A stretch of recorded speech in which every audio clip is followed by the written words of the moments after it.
ये pre planned है और ये सेकंड पुलवामा अटैक है। प्री प्लान्ड है, इतना बड़ा आरोप लगा रहे हैं आप। बिल्कुल आरोप पत्रकार महोदय मैं इसलिए लगा रहा हूँ, वहाँ जो नॉर्मल सिक्योरिटी लगी होती थी उसको भी विड्रा किया गया उस समय। वहाँ एक सिंगल सिपाही ड्यूटी पर नहीं था, तो इससे क्या शक जाहिर नहीं होता? ये कार्रवाई होती ही नहीं अगर सिक्योरिटी लैप्स नहीं है। क्यों नहीं अमित शाह इस्तीफा देते? ये अपनी जिम्मेदारी से कब तक भागेंगे? देश को बताना पड़ेगा। वो पुलवामा की इंक्वायरी रिपोर्ट लाए ना देश के सामने, रिजाइन करें, देश से माफी मांगे। ये कहते कुछ है RSS के 100 मुँह खाने के और 100 मुँह निकालने के, तो ये उग्रवादी आए कहाँ से? क्वेश्चन तो बनता है ना सर।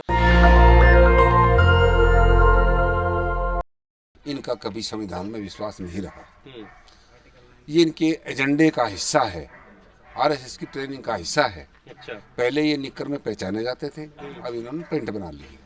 RSS के पास हर फोर्स की वर्दी है, हर धर्म के कपड़े हैं। ये मुझे ऐसा अंदेशा है ये प्री प्लान्ड है और ये सेकंड पुलवामा अटैक है। प्री प्लान्ड है, इतना बड़ा आरोप लगा रहे हैं आप। बिल्कुल आरोप पत्रकार महोदय मैं इसलिए लगा रहा हूँ, वहाँ जो नॉर्मल सिक्योरिटी लगी होती थी उसको भी विड्रा किया गया उस समय। वहाँ एक सिंगल सिपाही ड्यूटी पर नहीं था, तो इससे क्या शक जाहिर नहीं होता? ये तो प्रूफ है। पर जो कार्रवाई हुई है सरकार की तरफ से उसको कैसे देखते हो? ये कार्रवाई होती ही नहीं अगर सिक्योरिटी लैप्स नहीं है। क्यों नहीं अमित शाह इस्तीफा देते? 26/11/2008 को बॉम्बे अटैक हुआ था, तो आपको बंधु याद होगा, शिवराज पाटिल थे, शाम को इस्तीफा हो गया था। कभी एक वो भी समय था जो मामूली ट्रेन एक्सीडेंट में लाल बहादुर शास्त्री ने भी इस्तीफा दिया था। ये अपनी जिम्मेदारी से कब तक भागेंगे? देश को बताना पड़ेगा। वो पुलवामा की इंक्वायरी रिपोर्ट लाए ना देश के सामने, और मेरी नजरों में तो वो भी तड़पा के मारेंगे पाकिस्तान। वो ये कहते कुछ है RSS के 100 मुँह खाने के और 100 मुँह निकालने के।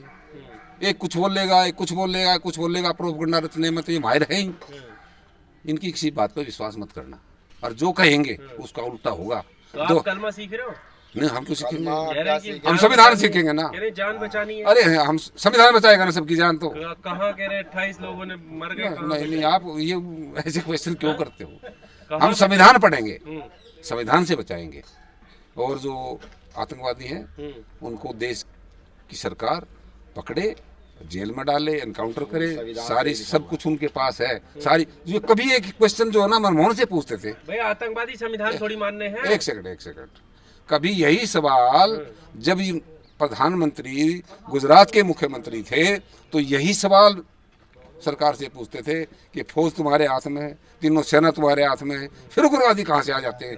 यही सवाल आज मेरा प्रधानमंत्री से है और अमित शाह से है कि आपने 370 भी हटा दी, कमर भी तोड़ दी नोटबंदी में उग्रवाद की, सब कुछ तो आपने नॉर्मल कर दिया था। तो ये उग्रवादी आए कहाँ से? क्वेश्चन तो बनता है ना सर। तो उन्होंने मान तो लिया कि हमारा फेलियर था। कहाँ माना है? मान लिया, मीटिंग के बाद बोला नहीं इस्तीफा दे, कहीं चूक हुई है? यही नहीं, बोला उन्होंने, रिजाइन करें, चूक हुई है हमसे, रिजाइन करें, देश से माफी मांगे। देश से माफी का वो तो ये कह रहे हैं ना कि अब देखो हमले अब ताबड़तोड़ होंगे उन पे, पानी रोक दिया गया है।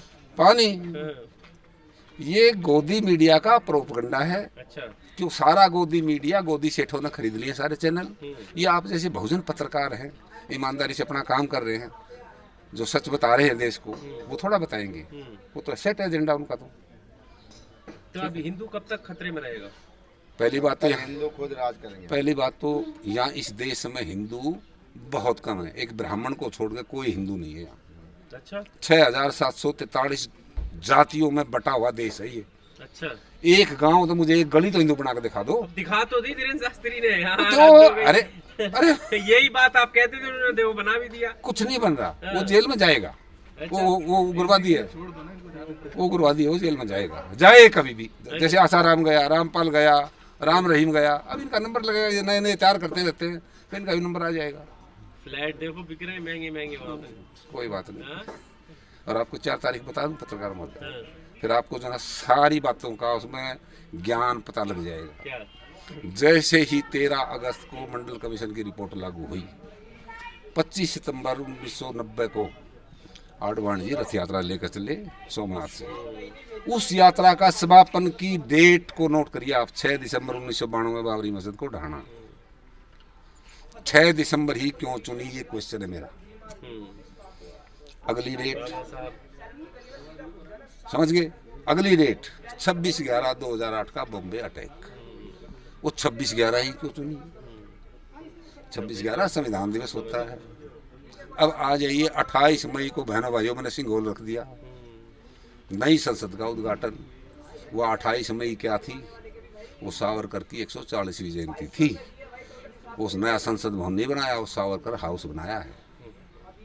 1 तारीख और नोट कर लो, 22 जनवरी को प्राण प्रतिष्ठा कर दी, रामलला में प्राण डाल दिए। अब पत्थर में प्राण पैसे कैसे डलते हैं वो तो इनको पता है।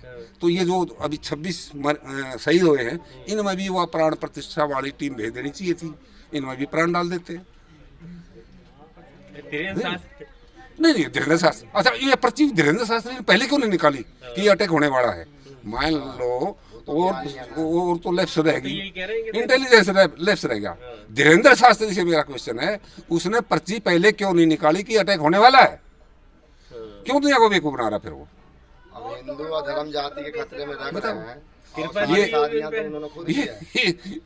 ये जो है ना, सेकंड जो है ना, पहला गोधरा, पुलवामा, नू, दिल्ली जलाई थी 2020 में। इस पार्टी का नाम मैंने बदल के रख दिया भारतीय जलाओ पार्टी। ठीक है पत्रकार महोदय, सच्चाई तो है ये। आरएसएस ने कभी संविधान माना नहीं, ना ये मानेंगे। ये दो विचारों की लड़ाई है, एक तरफ संविधान और एक तरफ मनुस्मृति। ये मनुस्मृति को मानने वाली सरकार है और ये इतना गैप है इनमें, जैसे रेल की पटड़ियां हैं, ये कभी कहीं नहीं मिलती, ऐसे ये भी नहीं मिलती विचार।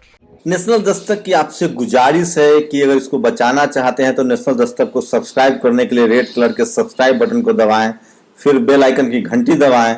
नेशनल दस्तक को बचाने के लिए बहुत जरूरी है कि हर खबर को शेयर करें, लाइक करें, कमेंट जरूर करें।